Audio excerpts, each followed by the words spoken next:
Hi ಎಲ್ಲರಿಗೂ welcome my YouTube channel Sunita YouTube channel. ಇವಾಗ ನೀವು ನೋಡ್ತಾ ಇರ್ಬೋದು ಚಿಕನ್ ರೆಸಿಪಿ ಎಷ್ಟು ಚೆನ್ನಾಗಿ ಕಾಣಿಸ್ತಿದೆ.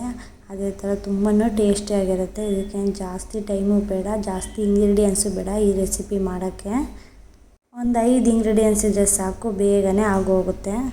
ಒಂದು ಪಾತ್ರೆ ಇಟ್ಟು ಅದಕ್ಕೆ ಸ್ವಲ್ಪ ಆಯಿಲ್ ಹಾಕಿ ಅದಕ್ಕೆ ಕರಿಬೇವಿನ ಸೊಪ್ಪು, ಸಣ್ಣದಾಗಿ ಹೆಚ್ಕೊಂಡಿರೋ ಕೆಂಪು ಮೆಣಸಿನ್ಕಾಯಿ ಹಾಕ್ತಾಯಿದ್ದೀನಿ. ಎರಡನ್ನೂ ಸಹ ಹಾಕಿ ಎಣ್ಣೆಲಿ ಫ್ರೈ ಮಾಡ್ಕೊಳ್ತಾ ಇದ್ದೀನಿ ಒಂದು 5 ನಿಮಿಷ. ನೆಕ್ಸ್ಟ್ ಇದಕ್ಕೆ ಸಣ್ಣ ಈರುಳ್ಳಿ ಬರುತ್ತೆ, ದಪ್ಪ ಈರುಳ್ಳಿ ಅಲ್ಲ. ಇದಕ್ಕೋಸ್ಕರ ಈ ಚಿಕನಿಗೋಸ್ಕರನೇ ನಾನು ಯಾವಾಗಲೂ ಸಣ್ಣ ಈರುಳ್ಳಿನೇ ಯೂಸ್ ಮಾಡೋದು. ಇದು ಹಾಕೋದ್ರಿಂದ ತುಂಬ ಟೇಸ್ಟ್ ಚೆನ್ನಾಗಿರುತ್ತೆ. ನಾವು ಯಾವಾಗಲೂ ಚಿಕನ್ ರೆಸಿಪಿ ಮಾಡಬೇಕಾದ್ರೆ ಇದೇ ಈರುಳ್ಳಿನ ಯೂಸ್ ಮಾಡೋದು.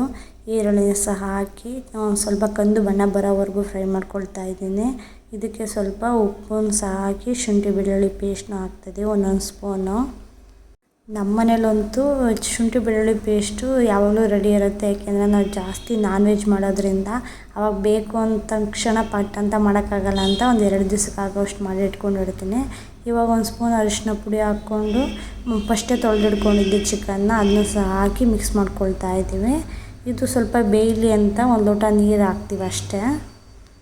ನೀವಿಲ್ಲಿ ನೋಡ್ಬೋದು, ನಾನಿಲ್ಲಿ ಯಾವುದೇ ರೀತಿ ಮಸಾಲೆ ಐಟಮ್ಸ್ ಏನೂ ಯೂಸ್ ಮಾಡಿಲ್ಲ, ಖಾರ ಪುಡಿನೂ ಸಹ ಯೂಸ್ ಮಾಡಿಲ್ಲ. ಏಕೆಂದರೆ ಕೆಂಪು ಮೆಣಸಿನ್ಕಾಯಿ, ಖಾರದ ಮೆಣಸಿನ್ಕಾಯಿ ಹಾಕಿರ್ತೀವಲ್ಲ, ಅದೇ ಬೆಂದಮೇಲೆ ಖಾರ ಬಿಡ್ಕೊಳುತ್ತೆ. ಇದು ತಮಿಳ್ನಾಡು ಸ್ಟೈಲ್ ರೆಸಿಪಿ. ನಾನಿಲ್ಲಿ ಬಂದಮೇಲೆ ಈ ರೆಸಿಪಿ ನೋಡಿದ್ದು ಮತ್ತು ಕಲಿತ್ಕೊಂಡಿದ್ದು. ಇದಂತೂ ತುಂಬಾ ಇಷ್ಟ, ಬೇಗನೆ ಆಗೋಗುತ್ತೆ, ಅನ್ನಕ್ಕಂತೂ ತುಂಬಾ ಚೆನ್ನಾಗಿರುತ್ತೆ. ಈ ಚಿಕನ್ ರೆಸಿಪಿ ರೊಟ್ಟಿಗಾಗಲಿ ಚಪಾತಿಗಾಗಲಿ ಕಾಂಬಿನೇಷನ್ ಅಲ್ಲ, ಇದು ಅನ್ನಕ್ಕೆ ಮಾತ್ರ ತುಂಬಾ ಚೆನ್ನಾಗಿರುತ್ತೆ. ಇವಾಗ ನೀವೇ ನೋಡ್ಬೋದು ಈ ಚಿಕನ್ ರೆಸಿಪಿ ಹೇಗೆ ಕಾಣಿಸ್ತಿದೆ ಅಂತ. ತುಂಬಾ ರುಚಿಯಾಗಿರುತ್ತೆ ಈ ರೆಸಿಪಿ.